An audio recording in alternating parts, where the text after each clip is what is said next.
Hi all. So this is just a series of videos on the key themes throughout the different parts of Heroes. Okay, so the first one here is the key themes in the early part of the novel. Now, I've unceremoniously stolen these icons from Lit Charts because I think the icons are brilliant and they really divide things up. A lot of this information has been drawn from various sources and stuff I've just sort of collated together for my classes with my own little spin on it. So there will be a lot, all of this is sort of unique information potentially, but you will find a lot of this information in other places. So the four main areas here are religion, appearance and reality, childhood simplicity, and flawed heroes, okay? So with our first one here, we've got religion. In the early parts of the novel, we've got a few allusions to it. Francis prays for Larry, for example. He burns candles, the use of religion being related to suffering and also being heavily linked to violence, okay? So what are Cormier's intentions at this stage is to establish Francis' connection to religion and how it dictates a lot of his actions. Link religion through violence all the way from the nuns hitting them on the hands with their rulers, all the way up to a gun being mentioned in his duffel bag as he prays for Larry LaSalle. Okay, so violence and religion are intrinsically linked when it comes to heroes. They play off each other.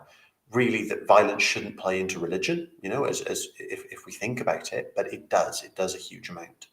Okay, and reinforce the fact that religion can be twisted and interpreted in different ways. So Francis ignores some areas like thou shalt not murder because he's going to murder, but that's because of his need for revenge and his wants to drive it forward. So Cormier's intention was to show not necessarily that religion is bad, but that it can be closely related to violence and negative things.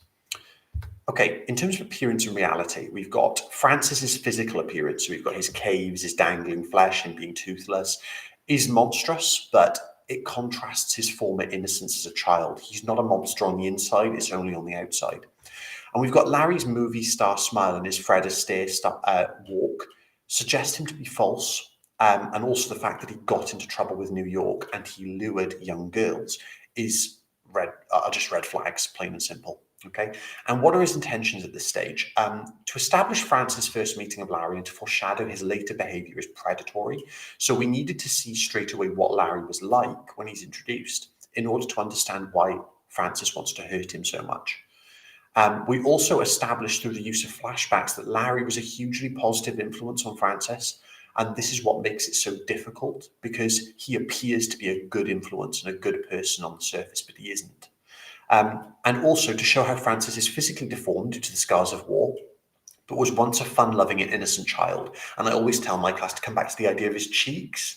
So his cheeks later on are destroyed. He just has bits of flesh, but they're constantly referred to by Cormier as blushing and full of childhood innocence in a way, which brings us on to our next theme, actually, which is childhood simplicity.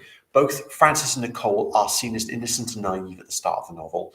Francis is alone due to the death of his parents and his brother, and he needs a father figure. He's got his uncle, but his uncle isn't necessarily what he needs. His uncle is a lovely man and is a positive figure for him, but he doesn't really involve himself as much as other characters do, such as Larry.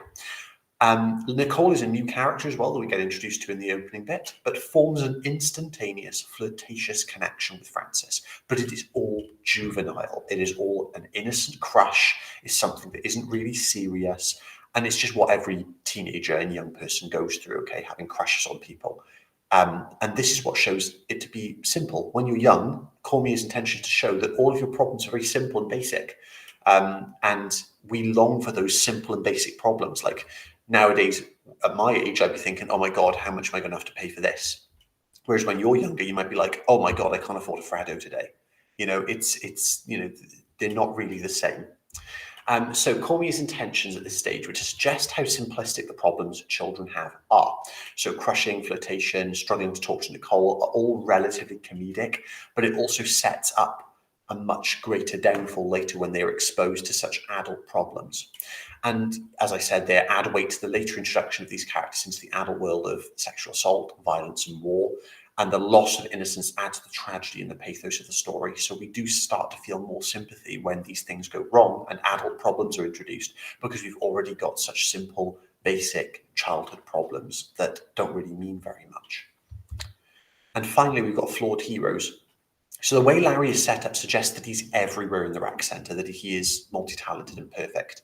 He cures bullies, he lures shy girls to his ballet class, and encourages Francis to take up table tennis, not ping pong. And similarly, Francis doesn't consider himself a hero and is also deeply flawed, even with his silver star. So Cormier's intentions were to establish there's a difference between what the public sees as a hero and what the hero sees as a hero. Francis can't accept his heroism because he's deeply traumatized by his own childhood experiences, and that's something that Cormier conveys through his use of flashbacks and a non-linear narrative. We understand why Francis made the choices he did. And also to suggest that Larry is a deeply flawed hero. He's a positive influence on children, but abuses this, which is later revealed with sweet young things, specifically things. He's probably done it before, as surmised by Francis. Hopefully that was useful on the early parts of the novel. I'll do another one on the middle and then another one on the end, so you've got a good breadth of it. Thank you very much.